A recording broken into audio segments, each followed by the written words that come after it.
We're going to get started. My name is Jane Kofi. I am the Director of Curriculum Instruction for Responsive Classroom at Center for Responsive Schools. And I am joined by several colleagues today. I'm joined by Kristen Ashley and also by Delisha. And I'm going to give them a moment to introduce themselves so we can get started. Hi, I'm Kristen. I'm the Director of Marketing for the Center for Responsive Schools, and I'm here to support Jane, Ashley, and Delisha with the webinar. So welcome, everybody. I'll be here to answer any questions you want to drop in the chat or the Q&A feature. Hi, I'm Felicia. I'm from Cleveland, Mississippi. I'm an educational partnership consultant for the Center for Responsive Schools, and I'm so happy to be here. Good evening, everyone. Welcome to our third session of the Professional Learning Network's webinar series. My name is Ashley Gilbert, and I am a curriculum and instructional designer for Responsive Classroom. I'm actually from New York, but I moved to North Carolina just a couple years ago. All right, once again, welcome everyone. Ashley, again, I'd just like to take a moment to thank you for spending your time on this Thursday evening. Hopefully the weather's nice for you. We're going to get right to it. So take a moment, look at the poll on the screen here. And when you can, go right into the chat, respond with whatever response resonates the most with you. Which of the following presents the greatest challenge in your setting this year? Is it student behavior, self-regulation, motivation and engagement, or is it something else? Quite a few similar responses here.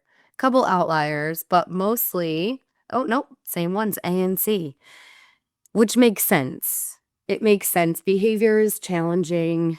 There are so many different ways to manage it. Some of the challenges that we've been experiencing in our classrooms, they've consistently been a challenge, right? Sometimes it gets better, sometimes, we regress. This course, the secondary course, it's been redesigned, and it's redesigned with the purpose of supporting educators using that responsive classroom approach, intentionally focused on navigating these common challenges. As you see, there are quite a few other people who have those challenges. They are common challenges. So just to kind of move us into the bulk of this course, I'm just going to connect with the fact that this overview maybe gives a clear picture of what this course offers. These three bigger behavior, self-regulation, motivation, and engagement. This is something that we're going to touch in that course. If you have questions, feel free to put those in the chat. We do have Delisha with us. She can support you as a part of that educational partnerships team. So feel free to put anything in the chat that you have questions about, and she'll either get to you, she'll have a piece at the end as well. The first one we're going to touch on is the student behavior challenges. So we're going to spend time in these 3 days digging into proactive teacher language. The course is designed to equip educators, administrators, any sort of educator that were to enroll in this course with some proactive but also reactive teacher language that's going to help address some of that misbehavior. You'll explicitly have an opportunity to learn the language that reinforces positive behaviors and redirects students when they need some of that support to get back on track or recalling some of those expectations that you've spent time establishing. You'll spend time digging into those clear expectations, as I had mentioned, and logical consequences.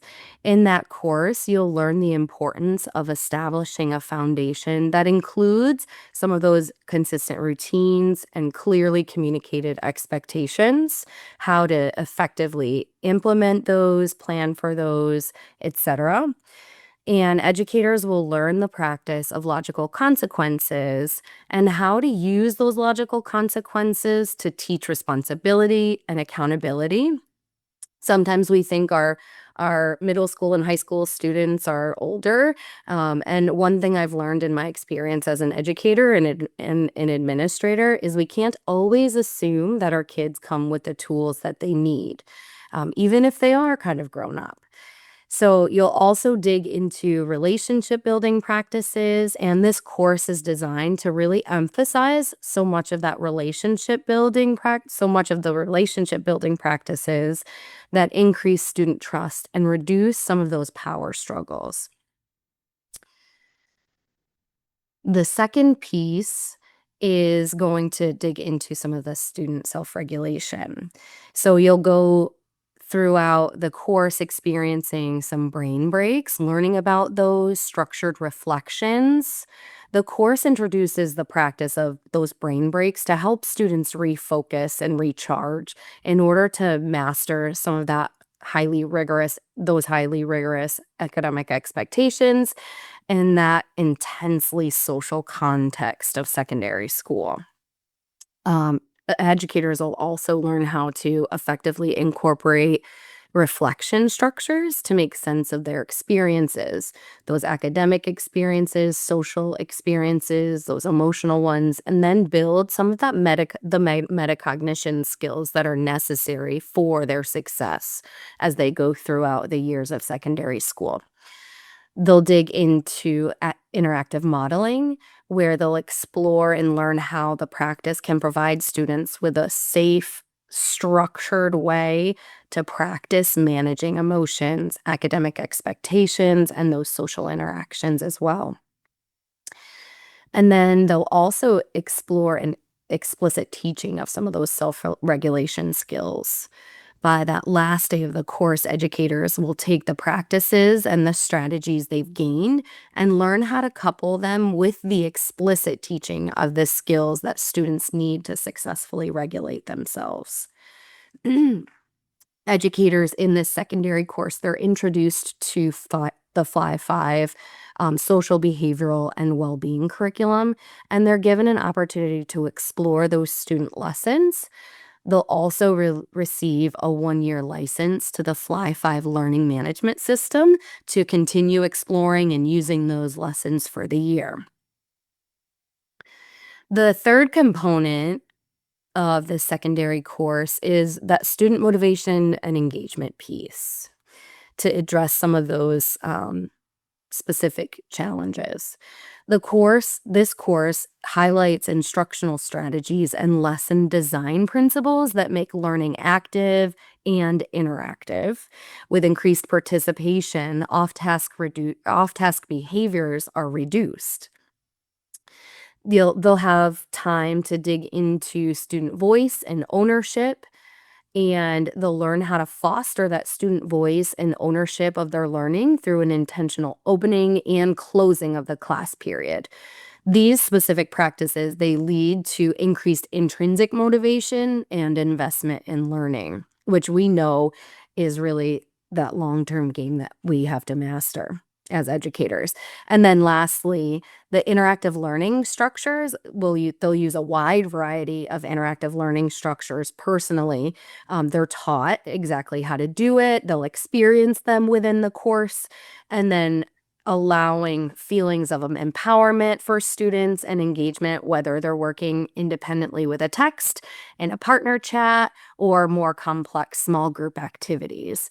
With the strategies from this course, students experience learning as both relevant and meaningful.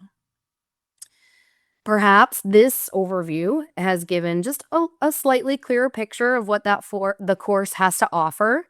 If you have questions, Delisha from our educational partnerships team is here to kind of take you with those next steps.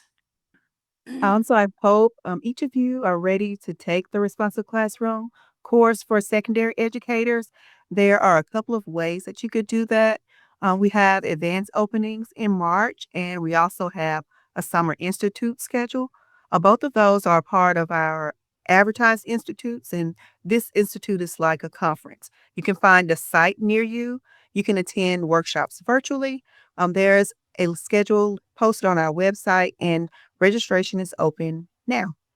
Aside from joining districts from around the country, you can book an event on your own campus.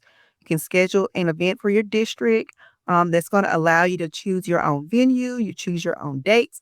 It'll be the perfect atmosphere for more focused conversations around your school goals.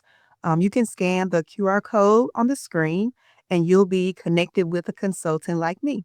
We'll serve as your thought partner, and through collaboration and partnership, we'll provide solutions for the change that you want to see in your school. I like to share some notes that we've received from districts and school leaders. Take a few seconds to read some of them. As you can see, it's most important for us to find a solution for your unique community. And we see and we hear, and most importantly, we value your partnership. So I encourage you to book a meeting, and we can help you continue your learning journey. Great. Thank you, Delisha. Just as she had mentioned, there are a few upcoming opportunities to explore the secondary course. We've got a 3-day course starting March 13th. And Ashley, I'm going to hop in really quickly so that people Please do. get a sense of those. So if you go back one more slide for me. You bet. Thank you.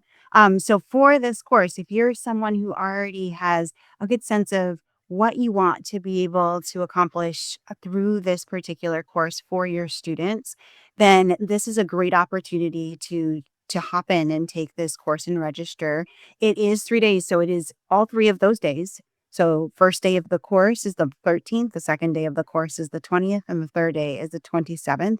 And getting the opportunity to gain all of that information through those 3 days. And that first opportunity, starting on the 13th, allows you to do that virtually. So from the comfort of your own home, being able to jump in and start supporting your students in some of those tricky areas. Or if you find that this is something that will help strengthen areas where you're like, this is already something that's really supporting my students, or I'm already doing things and I want more things to do to kind of strengthen what I'm seeing in my classroom space, then this is a fantastic opportunity for you to register for this particular course in a month.